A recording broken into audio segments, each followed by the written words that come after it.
Well, Leanne, it's a bit strange seeing you in that colour of attire, but it's still Glasgow City attire, calling time on your career, your playing career. How tough a decision was it?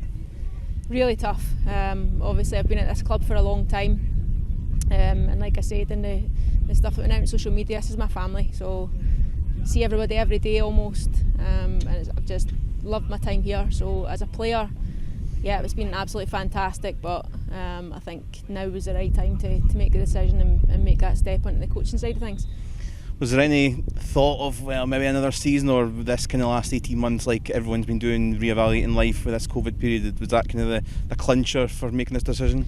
Probably over the last couple of years I've thought that coming into the end of the season, I could retire at the end of this season, but when you're successful and I don't know, you get that buzz from winning the trophies and being around the team, then it is difficult to take that step back. But absolutely, with what we've went through in the past kind of 18 months, I just feel like I've been on a constant pre-season, and at my age that's not something that you want to be going through. So the prospect of having a few weeks off after the end of the season and coming back and starting that running again in another pre-season, that was kind of the final decision for me. So yeah, I think speaking to other players, it's been like 3 or 4 pre-seasons you've had effectively in about 18 months, which, taking out the changes of the game, with professionalism in Scotland, that alongside just must be an absolute killer to kind of go into that mould of having to 3 or 4 months off, say, at the start of this year where you weren't doing anything really, and then having to come back in and reacclimatise. Yeah, it was. Obviously, as a footballer, you're used to being in a team and being around your teammates all the time, so to be shut off from that and to have to motivate yourself every day to go out and do the running and make sure that you were hitting the targets that you had to hit, and just being ready for when we got the green light to come back. It was tough, but the club were so supportive, the staff made sure that we had everything that we needed, and everybody came back and ready to hit the ground running, and I think we showed that in the final few games in the season, that we were ready and we were fit enough to actually get there and win the title again. Yeah, and we'll probably get to the end of the story soon. Go back to where it all started, and it's something I think you've mentioned 1 or 2 times before, and speaking to Peter Caulfield this week, he's said the same.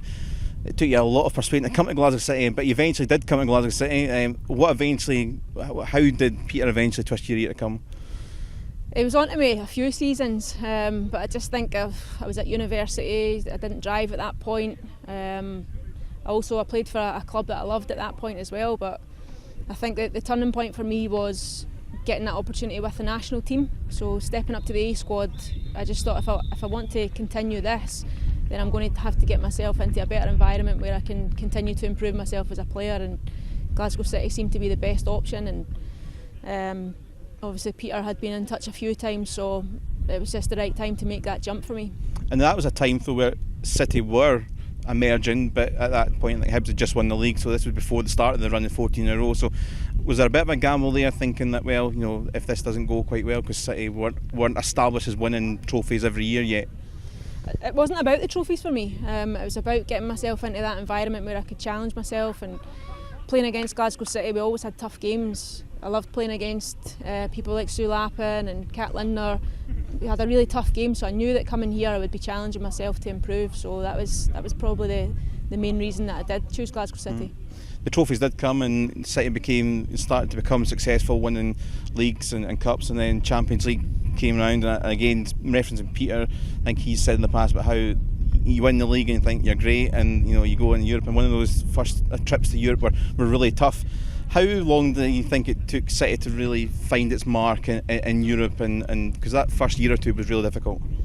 It was, and I mean it was a huge step up for us, because at that point we were maybe training twice a week, so we were coming against semi-professional clubs and professional clubs that are training all the time, so it was really challenging to step up into that environment, and it was an eye-opener for some of us, but it was also again that realisation that that's the standard that we want to get to, and coming back and thinking, well, how do we get ourselves up to the standard that we're going to challenge at that level. So yeah, it was difficult going into those games, but as a player, it's not just the successes that teach you things. Those are learning moments as well when the times are tough. I think it's a great story. I think the kind of moment where City did find its feet in Europe was, I think, when they got out of a group stage against Alkmaar, and you were kind of on the body in the line, everything, trying to defend things. I think it was for a draw. So was that kind of the moment where that kind of opened the glass ceiling kind of thing? Probably, yeah. We're looking at players. I think Jess Fishlock played in that team when we played Alkmaar, so that's the calibre of players that we're playing against at that point. And yeah, just great memories in terms of what you're talking about there, throwing bodies on the line. It was backs to the wall, but we really dug in for each other and got the result of it. And that, I think, kind of opened our eyes to what we could achieve if we just applied ourselves. Yeah, and then from there was still one or two difficult results, like Potsdam, which was always going to be tough, but consistently reaching the last 32 and the last 16 before reaching that Holy Grail. But that must have worked up things quite well to that first time reaching the quarterfinals, because City were quite consistently reaching the knockout stages. As a player, like, you want to challenge yourself against the best teams and the best players in the world, so to play in the Champions League and getting those experiences, we just learned every single time we stepped on the pitch, whether we did win the game or, as you're saying, we suffered some heavy defeats, but they were character building for us. So to come away with heavy defeats, you go back and you look at the games and you think, what could we have done better? But sometimes teams are just at a different level, so the club have worked so hard behind the scenes to make sure that the players have what we need to try and improve ourselves and to try and keep developing this team. So it's been a huge effort from everyone involved to get us to that level and keep that continued success going. Yeah, does the Medic Conan and Zurich games just still feel like yesterday? It feels like yesterday for me, but it's amazing how time flies. It does, and seeing some of the stuff that went out on the social media, Sue Lappin scoring that goal against Zurich, even just thinking about it just makes me emotional and gives me goosebumps. But yeah, those are the moments that you want in your career, so to look back on them, it's so special for me. Yeah, Parc des Princes in France and Paris and that scenario, that must have been an amazing experience playing in that big stadium. Yeah, it was. I think we went in the dressing room, we kind of looked around and thought, well, look at the size of this place, and just thinking that I think Barcelona were going to be playing there in the following week in the Champions League, and you're thinking, well, Messi will be sitting in this changing room somewhere, so we're experiencing things that men's teams experience all the time, so it was, yeah, phenomenal experience for everyone involved. Was there a lot of thought that you could do it again when the Brøndby scenario happened, because the change of the game, we are catching up now, but the change of the game in Europe had changed dramatically in those 5 years, but we hung in and played really well in that phase to get and play really well. That Brøndby game was probably the best performance ever, probably from a City team. Did you feel like you could ever do that again after that success the first time round? Probably people thought that we would never do it again, but I don't know, I think with the game developing, we probably shouldn't have been able to do it with the level and the standard that there is across Europe now, but it just shows you the character that we've got in this team, the ambition, the drive. We just went out there and we gave it everything and managed to achieve it for a second time, and I think because of the way that the game has developed over the years, the second time was even more satisfying than the first. Yeah, and in the middle of all that, particularly when we were growing and going far in the Champions League, we were playing several games a week and still winning trophies and winning league titles. It's been an interesting run of league titles. I know a lot of people think of in recent years the Hibs duels have been good. Is there any particular favourite titles that you've enjoyed or seasons you've enjoyed?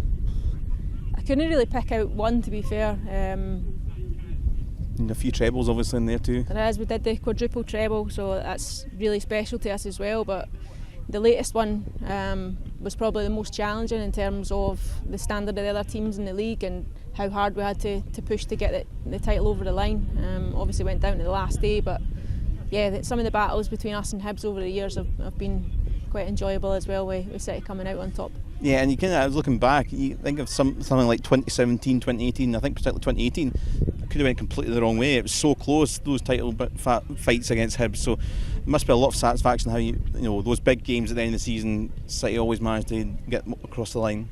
Yeah, really enjoyable, and obviously there's a lot of friendships between Hibs and Glasgow City, and we were national teammates, so to go in and to play against your friends and your international teammates and to come out on top, it was obviously really satisfying for us as a squad to go and do that year after year. Yeah, and obviously this one you've talked about, taking out the COVID stuff, which is difficult, but the landscape's changed in European football and women's football over the last few years, but in Scotland it's now came, and there's been kind of 3-4 teams now at that top end of the table.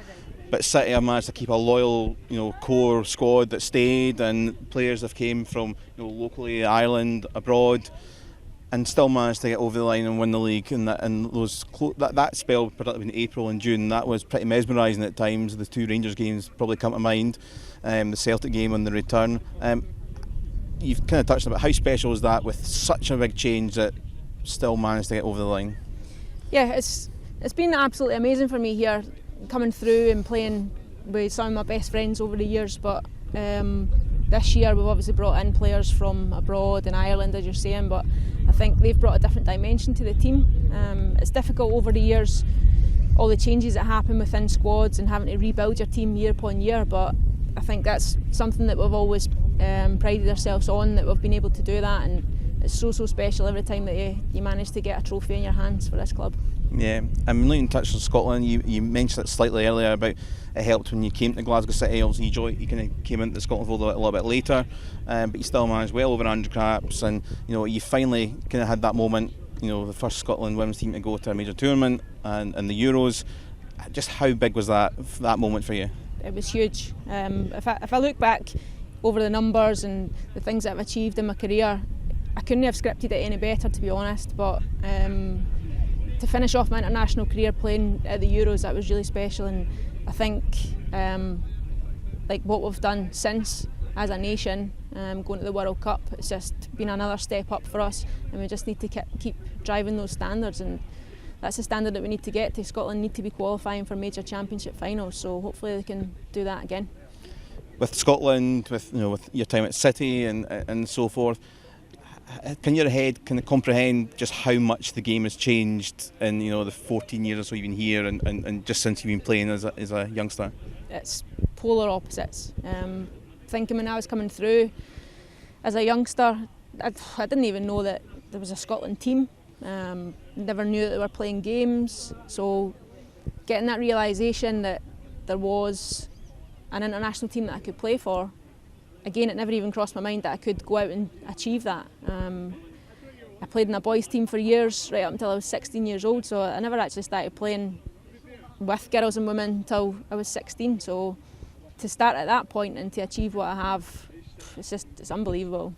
And now you talk about that, and behind you, this morning as we talk, there's been our under-12s playing a game of football, and it just, there's all the clubs now seem to have teams all the way through. City, no exception, they've got a big academy here, and that just wasn't there, I guess, even when it was just developing our academy when you came to the club. Yeah, and for me that's what it's all about. If we can go out on the pitch and inspire anybody to come and take up this game, then we've done our job, because that's what I want. I want girls to go and to have the dreams to play professionally that I never had, but just to be at a club like this, they've got every opportunity to go and to be a footballer, so go and grab it. Yeah. Is there an element, I know you can't change time and where the world goes, but is there an element where you think, I wish I was 10 years younger and could have played professionally and like what a lot of the players are doing now? Or do you think, no, I've done my bit for the game, and now there's all these young players coming through and I've done my bit? Yeah, I think it would have been nice to be able to be a professional, but it's all I've ever known, to balance a job and to play football, so I never knew any different at that point. But I've loved my career. As I said, I couldn't have scripted it any better in terms of how it's turned out, so there's no jealousy or wishing it could have been any different, because what I've achieved is unbelievable for me. Yeah, absolutely. Now the coaching role, as I say, it's still going to take a while to see in all blue, but did it take much convincing for you to stay with the club and come on as part of the coaching team? Absolutely not. The opportunity to stay on here, it's always something that I've wanted to do, is to move into coaching. I think that now's just been the right time. So for Laura and Cass to offer me that opportunity at the end of my playing career, I'm so grateful that they've done that, and they've got that belief in me that I can actually stay on here and contribute to further success at this club. So that's what I'll be hoping to do.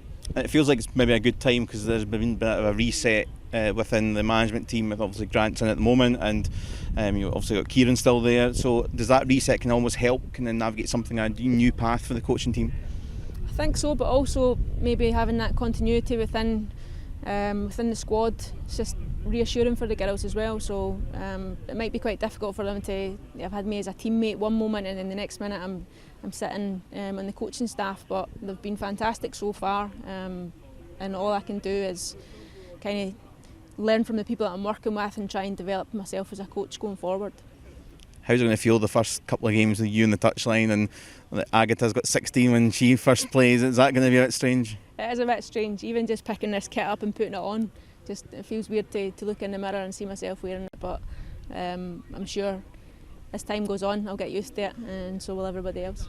And just finally, I know Jo's had the captain's armband before and quite a bit last season, but she's now taken over that mantle full time. Have you had to say anything to her, or I know she's experienced anyway, but what's it going to be like with her with the captain's armband? Jo and I have played together for so long. I know the qualities that she's got, and I couldn't think of anybody else more fitting to take on that armband. So I'm here to give her any advice that she needs, but for me, she doesn't need it, because she's been a great vice captain alongside me for years at this club. So I just wish her all the best going forward. Okay, and I wish you all the best in this new path at Glasgow City. Thank you very much.